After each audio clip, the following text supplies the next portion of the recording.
കർത്താവിൽ പ്രിയപ്പെട്ടവരെ, നമുക്കിന്ന് ക്രിസ്തീയ സഹനത്തെ പറ്റിയാണ് പറയാൻ ഉദ്ദേശിക്കുന്നത്, ചിന്തിക്കാൻ ഉദ്ദേശിക്കുന്നത്. നമുക്കിന്ന് ചിന്തിക്കാം. ക്രിസ്തീയ സഹനം, ക്രിസ്ത്യാനികൾ അല്ലെങ്കിൽ ക്രിസ്തു ശിഷ്യരായവരുടെ സഹനങ്ങളെപ്പറ്റി നമുക്കൊന്ന് പഠിക്കാം.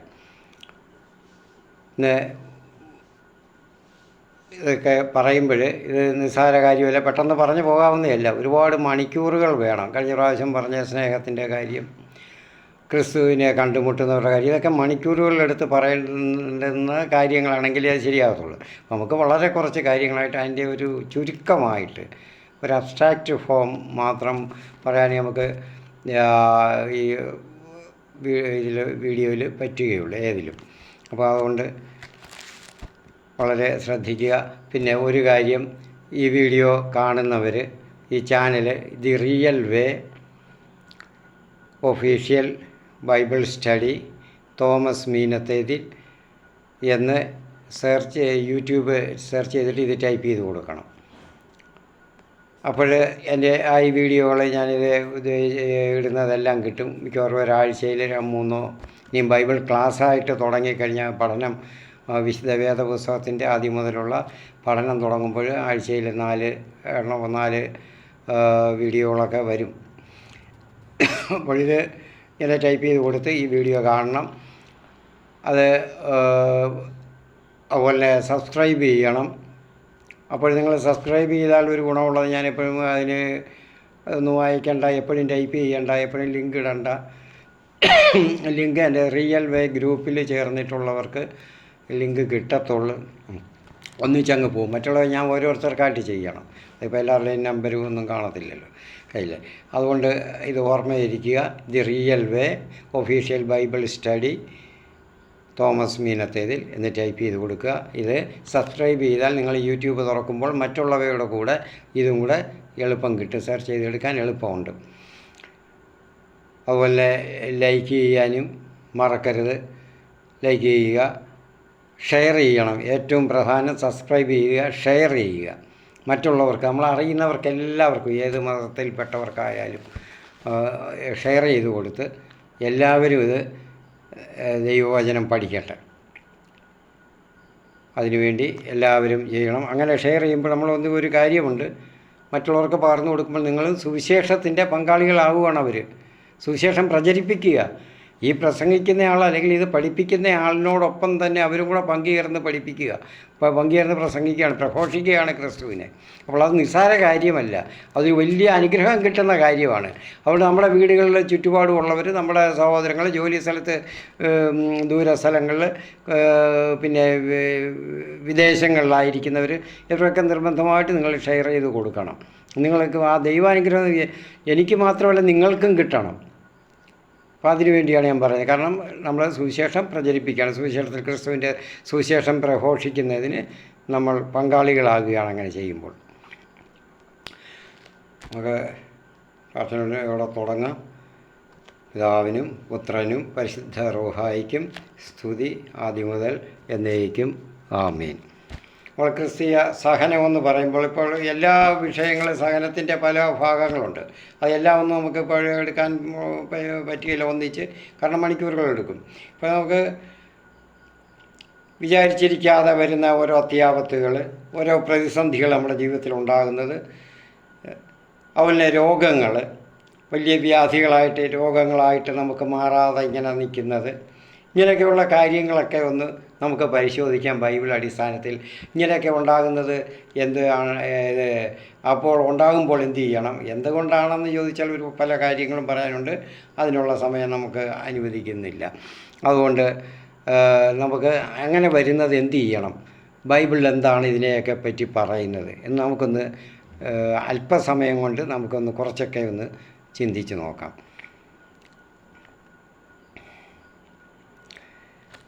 ഇപ്പോൾ രോഗപീഠകൾ ഉണ്ടാകുന്നത്, പലരും രോഗപീഠകൾ ഉണ്ടാകുമ്പോൾ വളരെ വ്യാധികളായിട്ടത് വരുമ്പോൾ പലരും പറയുന്നുണ്ട്, നമുക്ക് സാധാരണ കേൾക്കാം, സാധാരണ നമുക്കറിയാം, നമ്മളോടുമൊക്കെ പരാതി, സന്ദർശിക്കാൻ ചെല്ലുന്നവരോട്, നമ്മൾ പോകുന്നവരോടൊക്കെ പരാതികൾ പറയും, നമ്മൾ അവരുടെ പരിഭവം പറയും. കാരണം എനിക്കെന്തുകൊണ്ട് ഇങ്ങനെ വന്നു, എനിക്കെന്തിനാണ് ഇത് ദൈവം വരുത്തിയത്, ദൈവം എന്നോട് മാത്രം ഇങ്ങനെ ചെയ്യുന്നത് എന്താ ഇത്ര ക്രൂരതയായിട്ട്, ഞാൻ എന്തെങ്കിലും പാപം ചെയ്തോ? ഞാൻ പാപമൊന്നും ചെയ്യത്തില്ലല്ലോ. ഞാൻ കുമ്പസാരിക്കുന്നുണ്ട്, കുർബാന സ്വീകരിക്കുന്നുണ്ട്, പള്ളിയിൽ പോകുന്നുണ്ട്, ഇതെല്ലാം ചെയ്തുകൊണ്ടിരുന്ന എന്നെ എന്താ ഇങ്ങനെയൊക്കെ കിടത്തിക്കളഞ്ഞ് എന്നൊക്കെ ചോദിക്കുന്നവരുണ്ട്. എനിക്ക് ഈ രോഗം വന്നത് എന്തിനാണ്? മറ്റുള്ളവർക്കാർക്കും വരുന്നില്ലല്ലോ, എൻ്റെ ചുറ്റുപാടും വേറെ ആരെയും ഞാൻ കാണുന്നില്ല. ഇതൊക്കെ സാധാരണ സംഭവിക്കുകയാണ്. മാനുഷികമായിട്ടുള്ള അവരുടെ ആ ചിന്തകളാണത്. ആരുടെ ആയാലും എൻ്റെ ആയാലും കാരണം എൻ്റെ അനുഭവമുണ്ട്. അപ്പോൾ ഇതെല്ലാം നമ്മൾ മാനുഷികമായിട്ട് ചിന്തിക്കുമ്പോഴാണ് ഈ ലോകത്തിൻ്റേതായിട്ടുള്ള നമ്മുടെ ജീവിതത്തിൻ്റെ സുഖ സൗകര്യങ്ങൾ അത് എങ്ങനെ ആയിരിക്കണമെന്നൊക്കെ ചിന്തിക്കുമ്പോഴാണ് നമ്മൾക്കിത് തോന്നുന്നത്. ഇങ്ങനെയൊക്കെ ദൈവത്തെയും കുറ്റപ്പെടുത്തും, ദൈവത്തെയും എന്തെല്ലാം പഴി പറയുന്നവരുണ്ട്, നമ്മൾ കേട്ടിട്ടുണ്ട്. നമ്മൾ ഇത് ജീവിതം എന്താണെന്ന് നമ്മൾ മറ്റുള്ളവരോട് ചോദിച്ചാൽ പലരും പറയും. ചിലരൊക്കെ നമ്മുടെ യുവാക്കളോടോ ഒക്കെ ചോദിക്കുമ്പോഴേ, യുവപ്രായത്തിലുള്ളവരോടൊക്കെ ചിലർ പറയും ഇതൊക്കെ പട്ടുമെത്ത പോലെ സുന്ദരമായതാണ്, അങ്ങനെ ജീവിക്കുന്ന എല്ലാ സൗകര്യങ്ങളുള്ളവർ പറയും എന്ത് സുന്ദരമാണ് ഈ ജീവിതം, എന്ത് സൗന്ദര്യമാണ് നമ്മുടെ ജീവിതത്തിന് എന്നൊക്കെ പറയും, എന്ത് സുഖമാണ്. മറ്റു ചിലർ പറയുന്നത് അയ്യോ കല്ലും മുള്ളും നിറഞ്ഞ എന്തുമാത്രം കഷ്ടപ്പാടുകളും പ്രയാസങ്ങളും ദുരിതങ്ങളും നിറഞ്ഞ ഈ ജീവിതം, ഇതങ്ങ് അവസാനിച്ചാൽ മതിയായിരുന്നു. എന്തുകൊണ്ടാണ് ഇങ്ങനെ പല രീതിയിൽ പറയുന്നത്? കർത്താവ് എല്ലാവരെയും ഒരുപോലാണ് സൃഷ്ടിച്ചത്, പക്ഷേ ഒരേ സൗകര്യത്തിലല്ല. എന്താ അതങ്ങനെ വരുന്നത്?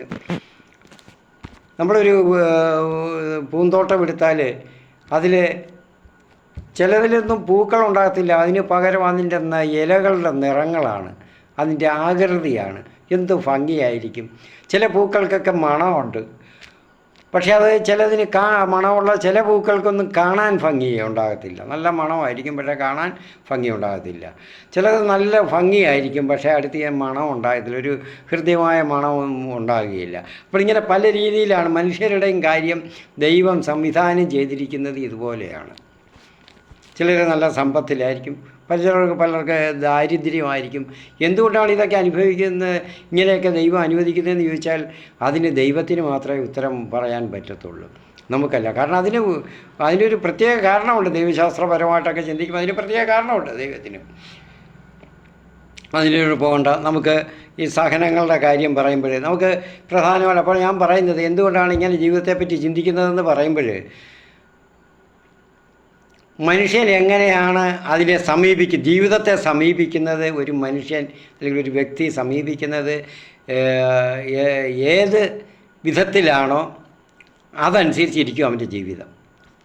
അവൻ സമീപിക്കുന്നത് ഇപ്പം രോഗങ്ങളും പീഡകളും പ്രതിസന്ധികളും ഒക്കെ അടിക്കടി ഇങ്ങനെ ഉണ്ടാകുമ്പോൾ കല്ലും മുള്ളും നിറഞ്ഞതാണ്, കയ്പേറിയതാണ് എന്ന് പറയുമ്പോൾ അവൻ ജീവിതം ആ ജീവിതത്തെ അവൻ കാണുന്നത് അങ്ങനെയാണ്, മറ്റുള്ളവരുടെ ജീവിതത്തോടാണ് തുലനം ചെയ്യുന്നത്, അല്ല മറ്റൊന്നുമല്ല. അതുകൊണ്ടാണ് അങ്ങനെ അത് തോന്നുന്നത്. അപ്പം ജീവിക്കുന്ന വ്യക്തിയെ അവരുടെ മനസ്സിനെ ആശ്രയിച്ചിരിക്കും ജീവിതം സുഖവും ദുഃഖവും മധുരവും അല്ലെങ്കിൽ കയ്പും കഷ്ടപ്പാടുകളും ദുരിതങ്ങളും നിറഞ്ഞത് എന്ന് പറയുന്നത്. അവരുടെ മനസ്ഥിതി, ജീവിക്കുന്ന ആ വ്യക്തിയുടെ മനസ്ഥിതി ആശ്രയിച്ചിരിക്കും. നമ്മൾക്ക് ഒന്ന് ഉദാഹരണമായിട്ട് പറയാം. കർത്താവിനോട് കൂടി കുരിശിൽ കിടന്നിരുന്ന കള്ളന്മാർ 2 പേരും ഉണ്ടായിരുന്നു. അതിൽ ഒരാൾ, അവരുടെ പേര് ഇടതുവശത്ത് കിടന്നയാൾ ദിമാക്കൂസ് എന്നാണ്, വലതുവശത്ത് ടിസ്മാസ് അല്ലെങ്കിൽ ടൈറ്റസ് ഇംഗ്ലീഷിൽ.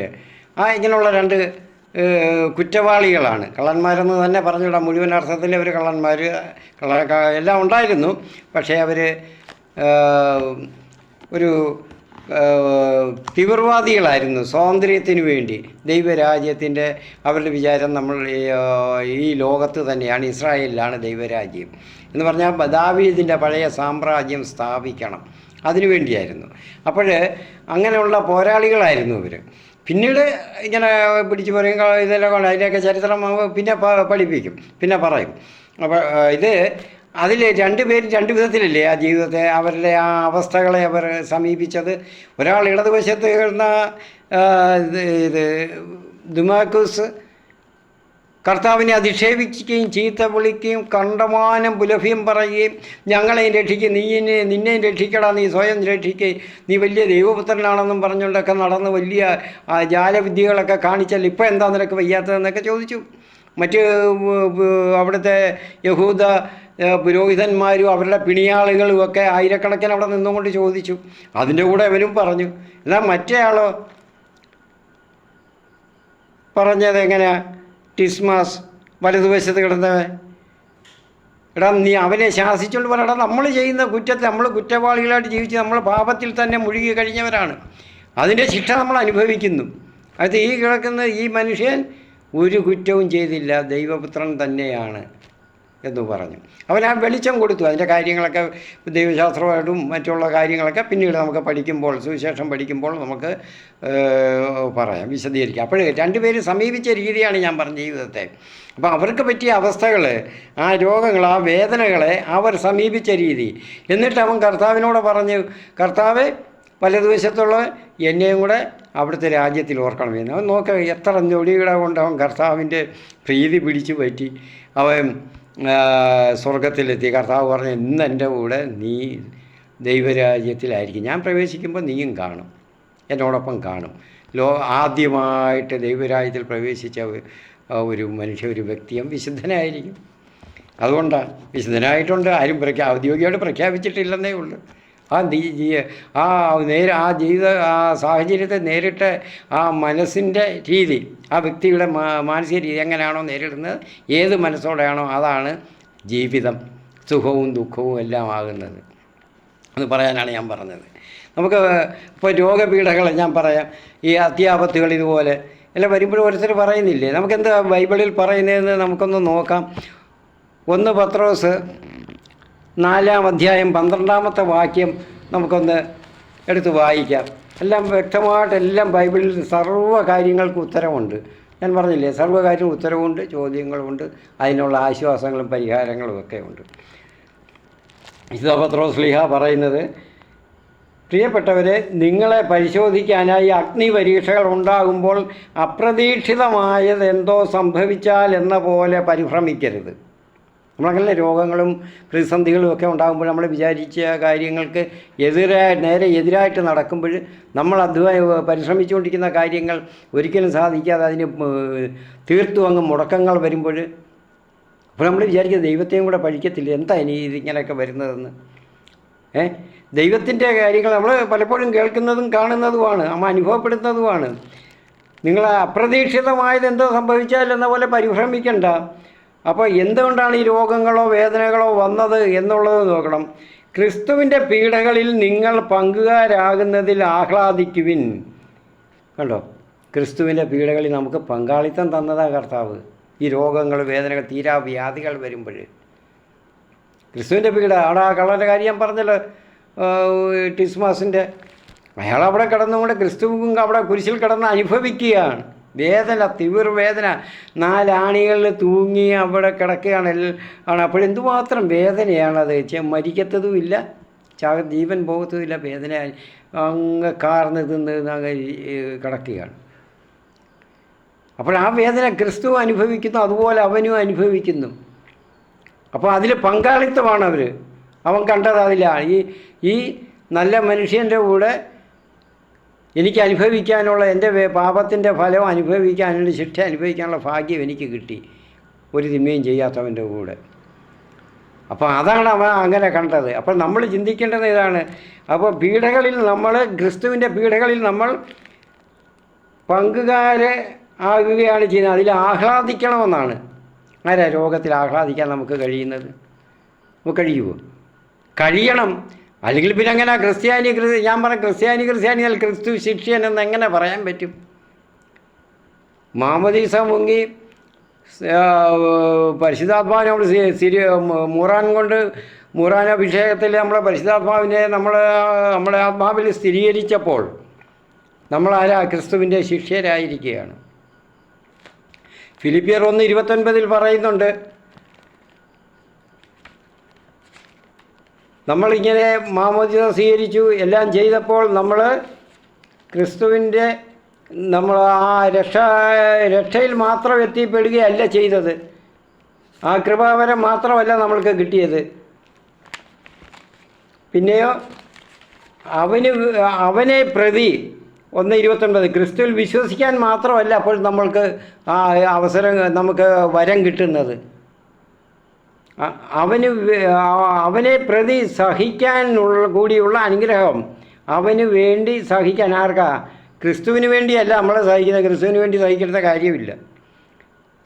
അവന് വേണ്ടി എന്ന് പറഞ്ഞപ്പോൾ നമ്മൾക്ക് ആ വ്യക്തി, ആ ക്രിസ്തുവിൻ്റെ ആ കൃപയിൽ വന്ന വ്യക്തി, മാമോദീസ വഴി, ശരീരലേപനം വഴി ക്രിസ്തുവിൽ പരിശുദ്ധാത്മാവിൽ ഐക്യപ്പെട്ട വ്യക്തി അവന് വേണ്ടി സഹിക്കാൻ കൂടിയുള്ള അനുഗ്രഹമാണ് ക്രിസ്തുവിനെ പ്രതി.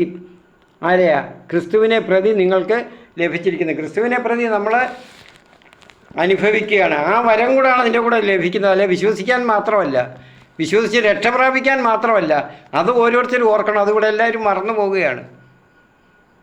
അപ്പോൾ മാമോദീസ സ്വീകരിച്ച് നമ്മൾ ക്രിസ്ത്യാനികളാകുന്ന അല്ലെങ്കിൽ ക്രിസ്തു ശിഷ്യരാകുന്നത് അതിൻ്റെ യഥാർത്ഥത്തിൽ ക്രിസ്തു ശിഷ്യരാണ്. അല്ലാതെ ക്രിസ്ത്യാനി എന്ന് പറഞ്ഞ് അത് നമ്മൾ പൊതുവെ അതങ്ങനെ അതിൻ്റെ ആ ഒരു വില നഷ്ടപ്പെട്ടതാണ് നമ്മുടെ ഇന്നത്തെ ജീവിത സാഹചര്യം കൊണ്ട്. മുൻപ് അങ്ങനെ അല്ലായിരുന്നു. അത് ഞാൻ മുൻപ് പറഞ്ഞെന്ന് തോന്നുന്നു. അപ്പോൾ നമ്മൾക്ക് ക്രിസ്തുവിനെ പ്രതി നമുക്ക് വീണ്ടും നമുക്ക് വേണ്ടി തന്നെ നമ്മളുടെ കാര്യങ്ങൾക്ക് വേണ്ടി നമ്മൾ സഹിക്കാനുള്ള ഒരു വരം കൂടെ ലഭിക്കുകയാണ്. അപ്പോഴാണ് ഈ രോഗങ്ങൾ നമ്മൾ ചിന്തിക്കണം. അപ്പോൾ നമുക്ക് വേണ്ടി നമ്മൾ സഹിക്കുകയാണ് ക്രിസ്തുവിനെ പ്രതി. ക്രിസ്തു ഇത്രയും പീഡകൾ സഹിച്ചത് ആർക്ക് വേണ്ടിയാണ്? നമുക്ക് വേണ്ടി. അപ്പോൾ ആ ചിന്ത നമ്മളിൽ ഉണ്ടാകുമെങ്കിൽ ഈ രോഗം ശാപമായിട്ടോ ദുരനുഭവമായിട്ടോ തോന്നുകയില്ല, സന്തോഷമായിട്ട് തോന്നും. വിശുദ്ധരെല്ലാവരും പീഡകൾ സഹിച്ചത് എങ്ങനെയാണ്? സന്തോഷമായിട്ട് അവർ കിട്ടിയ ഒരു വലിയ അനുഗ്രഹമായിട്ട് കരുതി. നമ്മൾക്ക് സ്തേഫാനോസിൻ്റെ അനുഭവം നമുക്കൊന്ന് എടുക്കാം. സ്തേഫാനോസ് ആക്ട്സ് എന്ന് പറഞ്ഞ അപ്പസ്തോല നടപടികൾ 7-ാം അധ്യായം 55-ഉം 56-ഉം വാക്യങ്ങൾ എടുക്കുമ്പോൾ അതിനകത്ത് സ്തേഫാനോസ്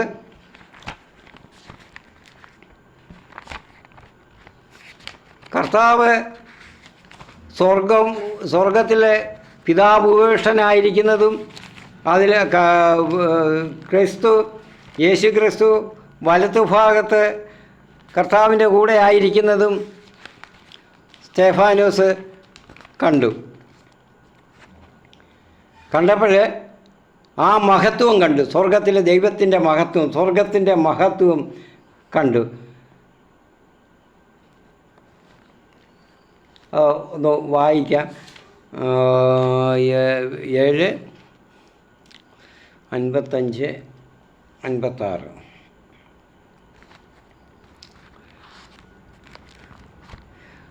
അവൻ പറഞ്ഞു, ഇതാ സ്വർഗം തുറന്നിരിക്കുന്നതും മനുഷ്യപുത്രൻ ദൈവത്തിൻ്റെ വലതുഭാഗത്ത് നിൽക്കുന്നതും ഞാൻ കാണുന്നു. അവർ ഉച്ചത്തിൽ ആക്രോശിച്ചുകൊണ്ട് ചെവി പൊത്തി അവൻ്റെ നേരെ ഒന്നാകെ പാഞ്ഞടിക്കുകയും ചെയ്തു. മനുഷ്യപുത്രൻ എന്ന് പറയുന്ന ക്രിസ്തു കർത്താവ് ദൈവത്തിൻ്റെ വലത്തുഭാഗത്ത് എഴുന്നേറ്റ് നിൽക്കുകയാണ്. അവിടെ ഇരിക്കേണ്ടുന്ന കാര്യമാണ്, ഇരിക്കേണ്ടുന്നേ അല്ലയോ, എഴുന്നേറ്റ് നിൽക്കുകയാണ്. ആരാ? സ്തേഫാനോസിനെ കൊല്ലാനായിട്ട് ആദ്യത്തെ ക്രിസ്തീയ സഭയിലെ ആദ്യത്തെ രക്തസാക്ഷി വധിക്കാനായിട്ട് അവരെല്ലാവരും കൂടെ ഒരുമ്പെട്ട് ഇങ്ങനെ നിൽക്കുകയാണ്, ഓങ്ങി നിൽക്കുക.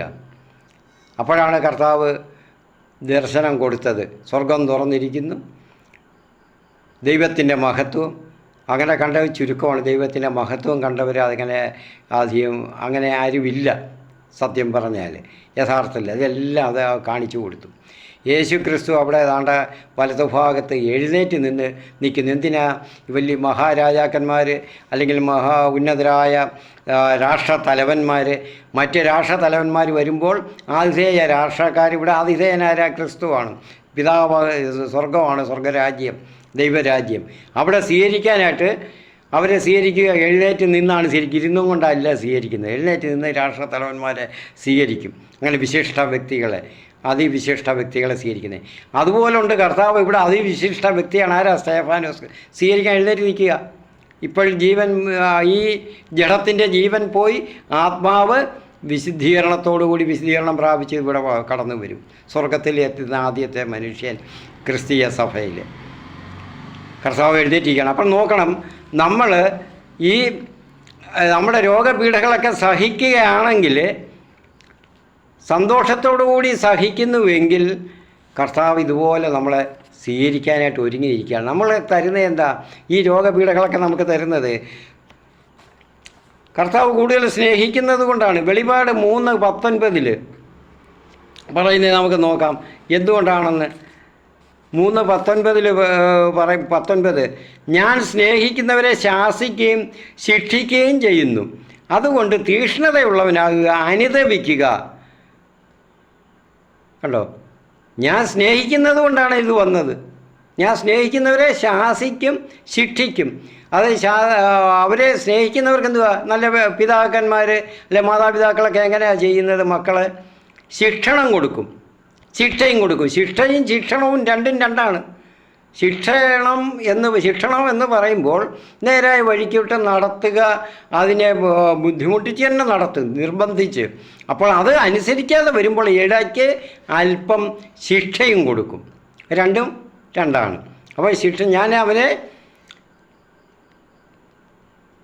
ശാസിക്കും ശിക്ഷിക്കുകയും ചെയ്യുന്നു, അതുകൊണ്ട് തീക്ഷ്ണതയുള്ളവരാകുക. അപ്പോൾ ഇങ്ങനത്തെ ഇത് കർത്താവ് നമുക്ക് ശിക്ഷണം തരികയാണ്. കാരണം നമ്മുടെ ജീവിതം ഒന്ന് മാറ്റിമറിക്കണമെന്ന് കർത്താവ് ആവശ്യപ്പെടുന്നു. അപ്പോൾ എല്ലാവരോടും അങ്ങനെയാണോ? കർത്താവ് കൂടുതൽ സ്നേഹിക്കുന്നത് കൊണ്ടാണ് നമ്മളെ പ്രത്യേകമായിട്ട് സ്നേഹിക്കുന്നു. ഞാൻ സ്നേഹിക്കുന്നവരെ, അപ്പം മറ്റുള്ളവരെക്കാളും അധികമായിട്ട് നമ്മളെ സ്നേഹിക്കുന്നു. ഈ രോഗാവസ്ഥയിൽ കിടക്കുന്ന എന്നെ സ്നേഹിക്കുന്നു.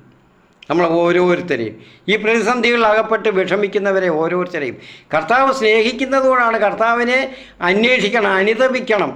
അതിനുവേണ്ടിയാണ് ഇത് നമുക്ക് തരുന്നത്. അത് മനസ്സിലാക്കണം. ഓരോ വിശുദ്ധന്മാർ, ഫ്രാൻസിസ് ഓഫ് അസീസിയിലെ വിശുദ്ധ ഫ്രാൻസിസ് ഈ പീഡനങ്ങൾ ചോദിച്ചു വാങ്ങുകയായിരുന്നു.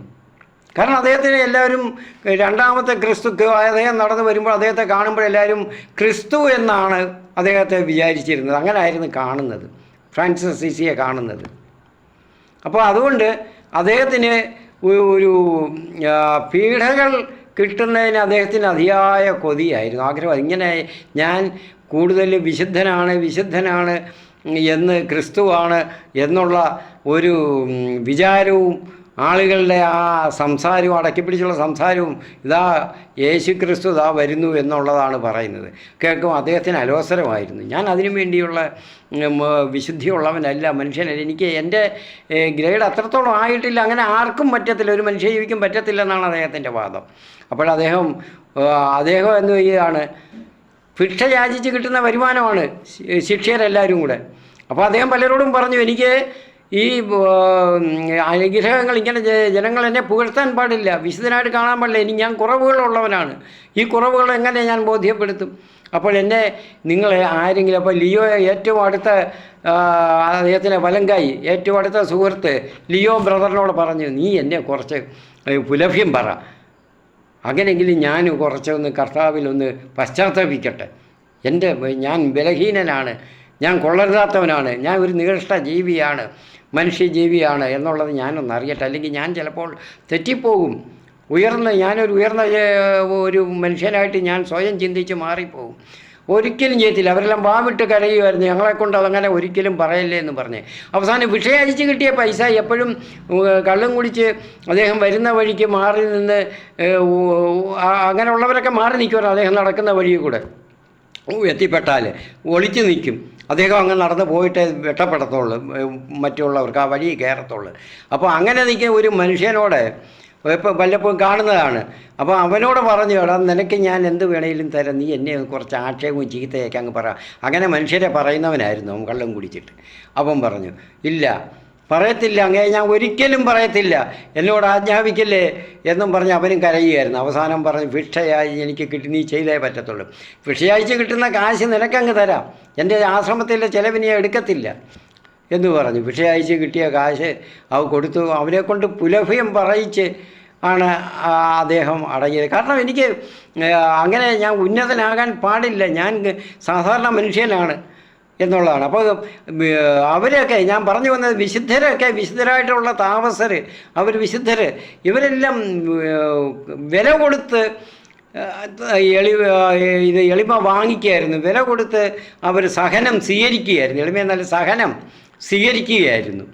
അപ്പം നമുക്ക് കർത്താവ് രോഗത്തിൻ്റെ കാര്യങ്ങൾ അല്ലെങ്കിൽ മറ്റപ്രതീക്ഷിതമായിട്ടുള്ള പ്രതിസന്ധികൾ, പരിഹരിക്കാനാകാത്ത വിഷമ പ്രശ്നങ്ങൾ ജീവിതത്തിൽ ഉണ്ടാകുമ്പോൾ കർത്താവ് നമ്മൾ എന്തോ വില കൊടുത്തിട്ടാണ് നമുക്കിത് കിട്ടിയത്. ആർക്കെങ്കിലും പൈസ കൊടുത്താന്നോ വാങ്ങിച്ച്? കർത്താവ് ദാനമായിട്ട് തരുന്നതാണെന്ന് നമ്മൾ കരുതണം. അങ്ങനെയാണ് നമ്മൾ ആനന്ദിക്കാൻ കഴിയണം അതിൽ. അപ്പോൾ കർത്താവ് ഇങ്ങനെ തരുന്നതിൽ ആഹ്ലാദിക്കാൻ, അതല്ലേ പത്രോസ്ലീഹ പറഞ്ഞത്, നിങ്ങൾ അപ്രതീക്ഷിതമായി എന്തോ സംഭവിച്ചെന്ന് വിചാരിക്കാൻ നിങ്ങൾ അതിൽ ആഹ്ലാദിക്ക്, ആ കഷ്ടതകളിൽ ആനന്ദിക്കണം. അപ്പോൾ കർത്താവ് ഞാൻ ഇത് എനിക്ക് ഈ തന്നതിന് സ്തുതി, നന്ദി പറയുക. ആ രോഗികളും വിഷമസന്ധികളും ഒക്കെ ഉണ്ടാകുന്നവരും ഒക്കെ ചെയ്യേണ്ടുന്ന എന്താണ്? നന്ദി പറയുക. എനിക്കിത് തന്ന അനുഗ്രഹിച്ചതിന്. എന്നെപ്പോലെ അനുഭവിക്കുന്നവർ എത്രയോ പേരുണ്ട്. എന്നെ നോക്കാനും അന്വേഷിക്കാനും പലരും കാണുമല്ലോ. അതുപോലല്ല മറ്റുള്ളവർ, ഇതൊന്നുമില്ലാത്തവരുണ്ട്. ഒരു മനുഷ്യനൊന്ന് പ്രാർത്ഥിക്കാൻ പോലും, കടന്നു വരാൻ പോലും ആരും ഇല്ലാത്തവർ എത്രയോ പേര് കഴിയുന്നു. അവർക്ക് വേണ്ടി പ്രാർത്ഥിക്കുക അവിടെ കിടന്നുകൊണ്ട്, അവിടെ അല്ലെങ്കിൽ അവിടെ ഇരുന്നും കൊണ്ട്, ആശുപത്രിയിലാണെങ്കിലും അവിടെ ഇരുന്നും കൊണ്ട് പ്രാർത്ഥിക്കുക അവർക്ക് വേണ്ടി.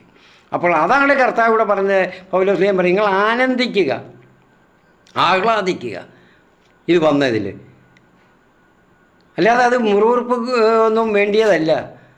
കർത്താവിനെ കുറ്റം പഴി പറയുകയല്ല, എനിക്ക് മാത്രമേ വന്നുള്ളല്ലോ എന്ന്, എനിക്ക് മാത്രമേ ഈ ആപത്ത് സംഭവിച്ചു, അതിൽ ആഹ്ലാദിക്കുക.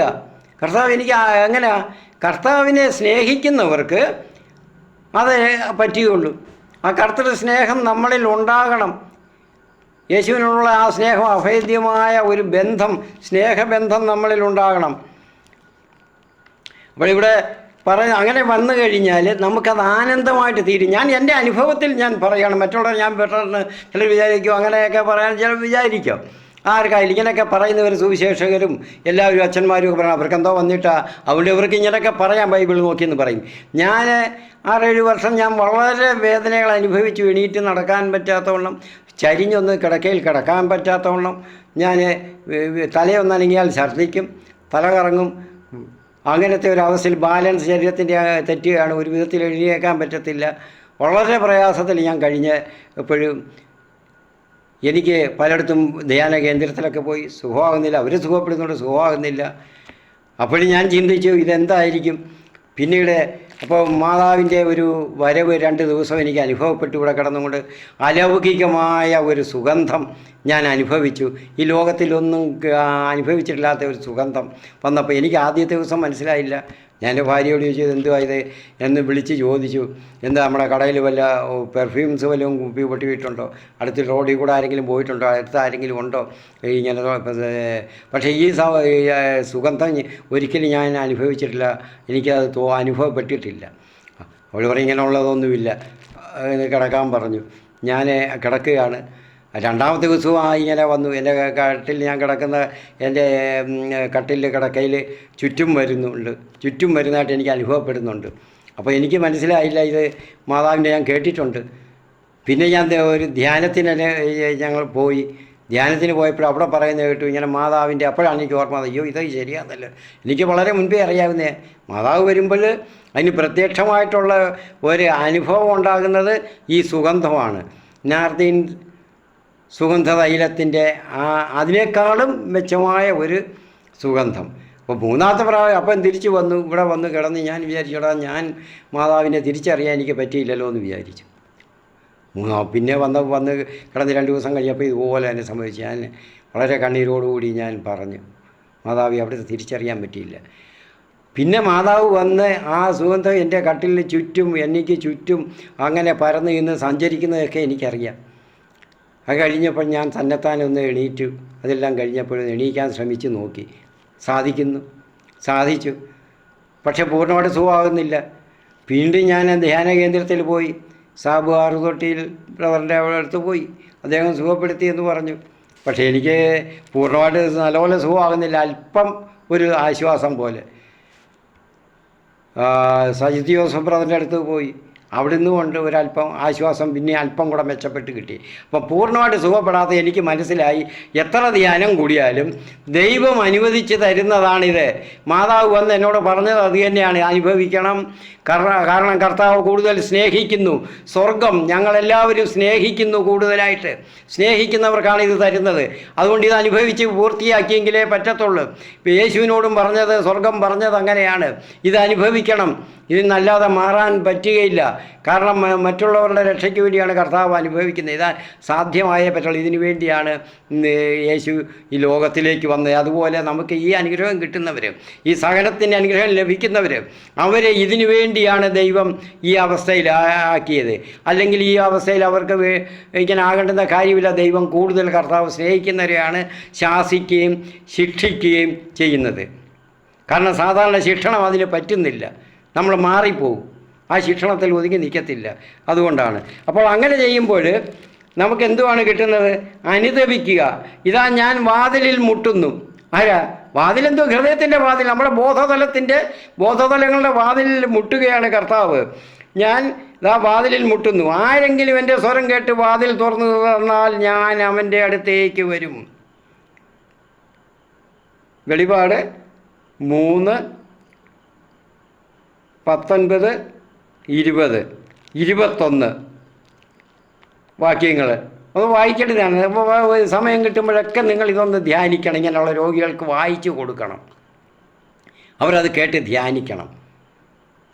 വാതിൽ കർത്താവ് ഇവിടെ വരുന്നു, ഞാൻ അവൻ്റെ അടുത്തേക്ക് വരും, എന്നിട്ട് ഞങ്ങൾ ഒരുമിച്ച് ഭക്ഷിക്കുകയും ചെയ്യും. എന്താണ് ഭക്ഷിക്കുന്നത്? വചനം, ദൈവത്തിൻ്റെ ആ ശക്തി, ദൈവത്തിൻ്റെ ആ വചനം, അത് നമ്മൾ ഭക്ഷിക്കും. അല്ല കർത്താവ് നമ്മുടെ കൂടെ വന്നിരുന്ന് കഞ്ഞിയോ രോഗി കഴിക്കുന്ന ബ്രെഡോ കഞ്ഞിയോ വല്ലതുമൊക്കെ കഴിക്കുമെന്നല്ല. ആ വചനത്തിൻ്റെ ശക്തി നമ്മളിലേക്ക് പകർന്നു തരും. അത് ഭക്ഷിക്കണം. ആ ഭക്ഷണം നമുക്ക് സ്വീകരിച്ചെങ്കിലേ നമ്മളിലേക്ക് നമ്മുടെ ഹൃദയ കവാടങ്ങൾ തുറക്കുകയുള്ളൂ. നമ്മൾ കർത്താവ് മുട്ടിക്കൊണ്ടിരിക്കുകയാണ് നമ്മുടെ ഹൃദയ കവാടത്തിൽ, നമ്മൾ തുറന്നു കൊടുക്കണം. തുറന്നു കൊടുക്കുമ്പോൾ കർത്താവ് വരും. ആ രോഗക്കിടക്കയിൽ കിടന്നുകൊണ്ട് അതാണ് ചെയ്യേണ്ടുന്നത്. അത്യാപത്ത് പറ്റി കിടക്കുന്നവരതാണ് ചെയ്യേണ്ടുന്നത്.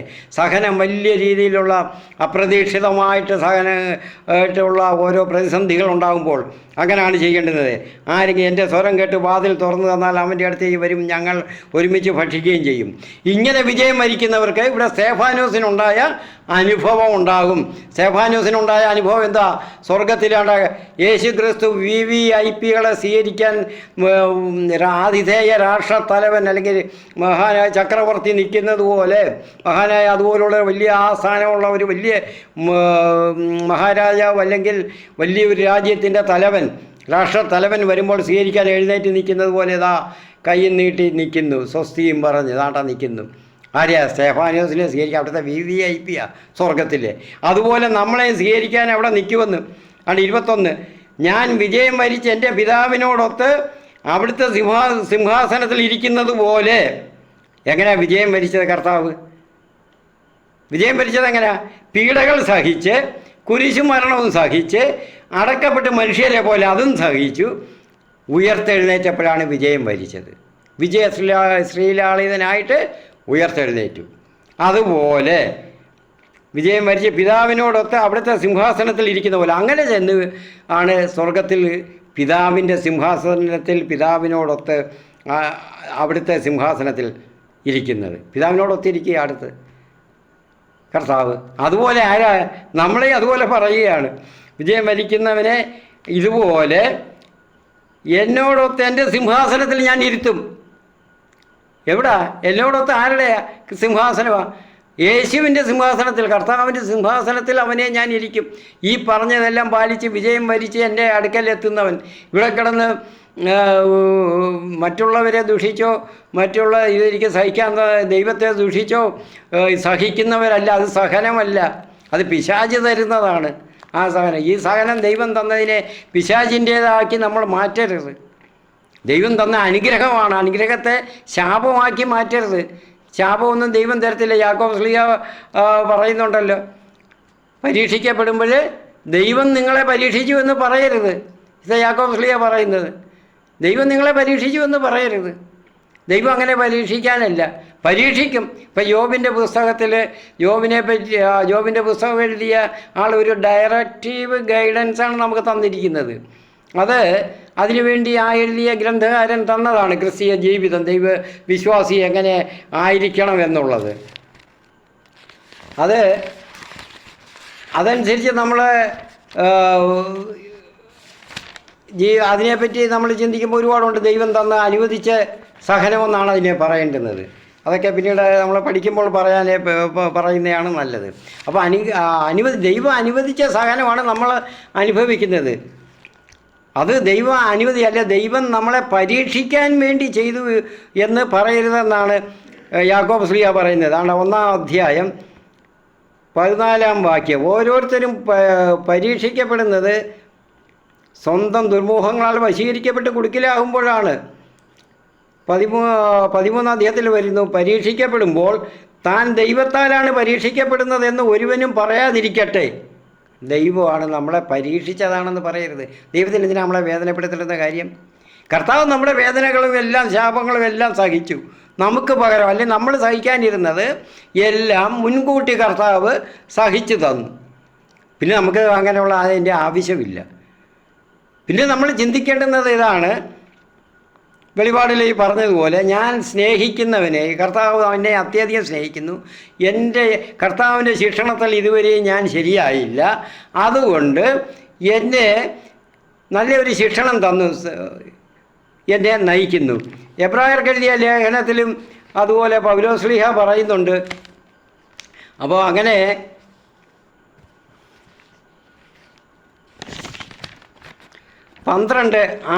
എബ്രായർ 12:6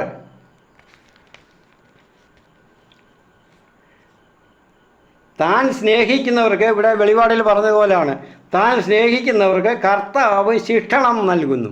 ശിക്ഷണം എന്ന് പറഞ്ഞ് സ്നേഹിക്കുന്നവരെ, ശിക്ഷണം ഞാൻ നേരത്തെ പറഞ്ഞ ശിക്ഷയല്ല, ശിക്ഷണം.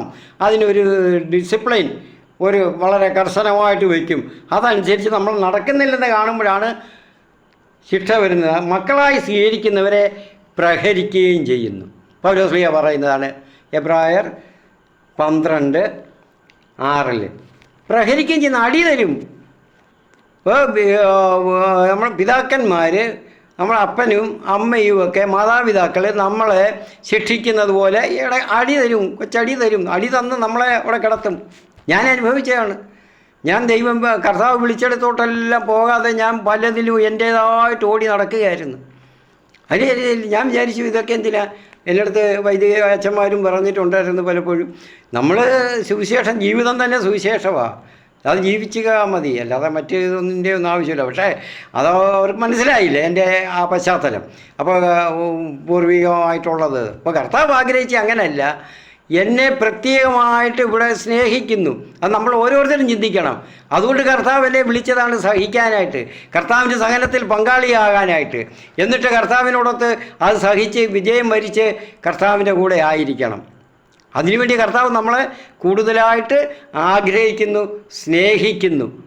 അത് മനസ്സിലാക്കണം. അതുകൊണ്ടാണ് ഈ സഹനം നമുക്ക് ഉണ്ടാകുന്നത്, നമുക്ക് തരുന്നത്. അത് കർത്താവ് അത് അനുഗ്രഹമായിട്ട് പറഞ്ഞാൽ അനുഗ്രഹിച്ചതാണ്. ആ അനുഗ്രഹമായിട്ട് നമ്മൾക്ക് ഉണ്ടായെങ്കിലേ നമ്മൾക്ക് ആ മനസ്സിലും ആ ഒരു ദൈവത്തിൽ ആനന്ദിക്കാൻ പറ്റത്തുള്ളൂ. ഈ രോഗത്തിൽ അല്ലെങ്കിൽ ക്ലേശങ്ങളിൽ ആനന്ദിക്കാൻ പറ്റണം. ആ ആനന്ദമായിട്ടത് മാറണം. ഇവിടെ വെളിപാടിൽ പറഞ്ഞ പോലെ കർത്താവ് മുട്ടിക്കൊണ്ടിരിക്കുക. ഓരോ രോഗികളുടെയും ഓരോ കഷ്ടപ്പാടുകളിലും ദുരിതങ്ങളിലും സഹിക്കാൻ വയ്യാന്നും പറഞ്ഞ് കഴിയുന്നവരെയും ഹൃദയത്തിൻ്റെ വാതിലിൽ മുട്ടിക്കൊണ്ടിരിക്കുകയാണ്. നീ ഹൃദയം തുറക്ക്, ഞാൻ നിനക്ക് പറഞ്ഞു തരാം, ഭക്ഷിക്കാൻ ഞാൻ അങ്ങോട്ട് വരികയാണ്. വചനം നിനക്ക് ഞാൻ തരാം, ഭക്ഷണം. ഞാൻ നിന്നെ സ്നേഹിക്കുന്നു, അത്യധികം സ്നേഹിക്കുന്നു. അതുപോലെ നീ എന്നെ സ്നേഹിക്കണം, എൻ്റെ വഴിയിൽ കൂടെ നടക്കണമെന്ന് കർത്താവ് പറയുകയാണ്. അത് നമ്മൾ സന്തോഷത്തോടെ സ്വീകരിക്കണം.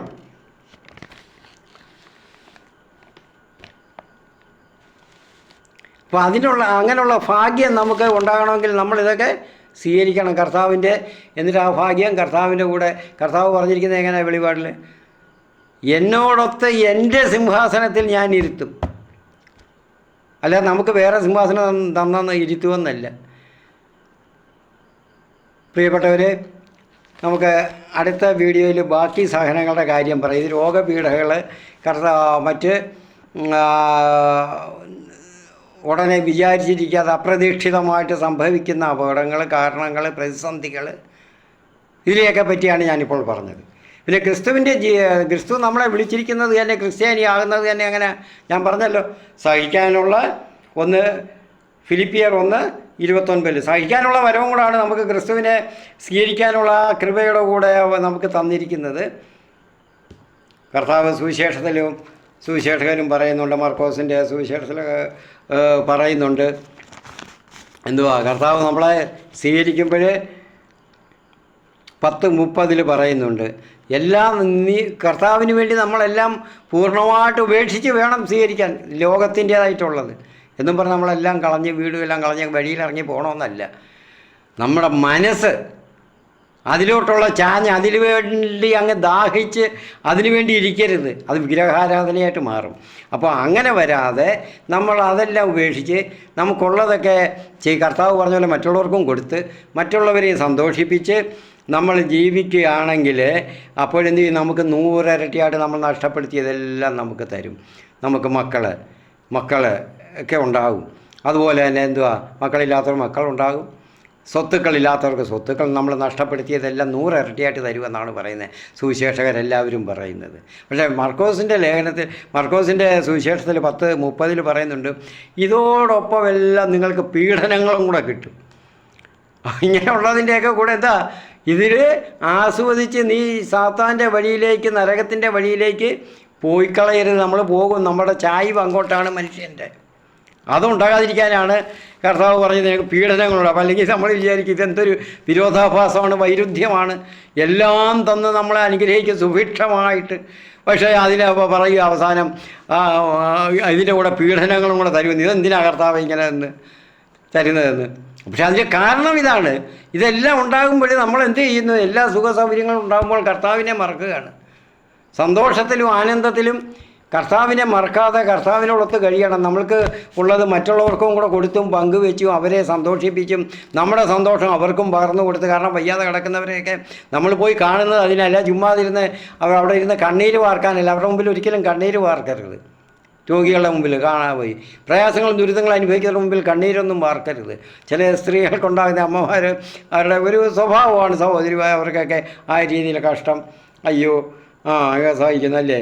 അങ്ങനല്ല, കർത്താവ് നമ്മളെ അനുഗ്രഹിച്ചു. കർത്താവിന് വചനം പറഞ്ഞു കൊടുക്കുക, ഇങ്ങനെ പറഞ്ഞു കൊടുത്ത് വേണം അവരെ ആശ്വസിപ്പിക്കാൻ. ആ ആശ്വാസം പറഞ്ഞു കൊടുക്കുക. കർത്താവിൻ്റെ ആശ്വാസം ഇങ്ങനെയുള്ളതായിരുന്നു. പ്രിയപ്പെട്ടവരെ, ഉപസംഹരിക്കുന്നു.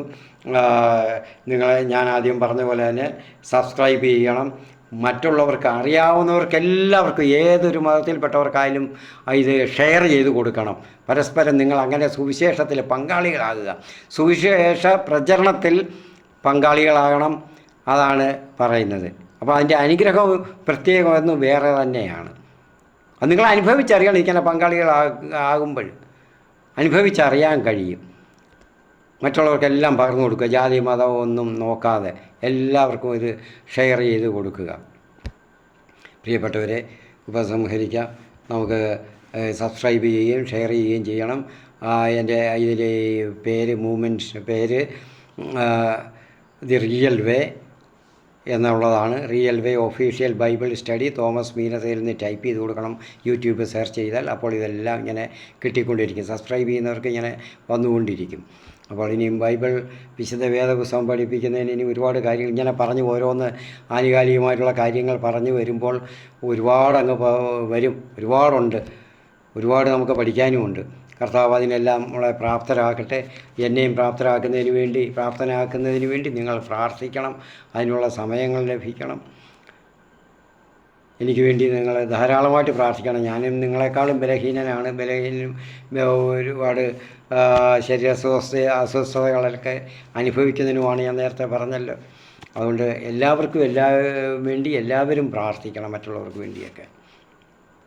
ദൈവം ഇതിനുള്ള ശക്തിയും എനിക്ക് തരണം, കൂടുതലായിട്ട് ഗ്രഹിക്കുന്നതിനും പറഞ്ഞു തരുന്നതിനും പരിശുദ്ധാത്മാവ് പഠിപ്പിക്കട്ടെ. എല്ലാവരെയും പഠിപ്പിക്കട്ടെ.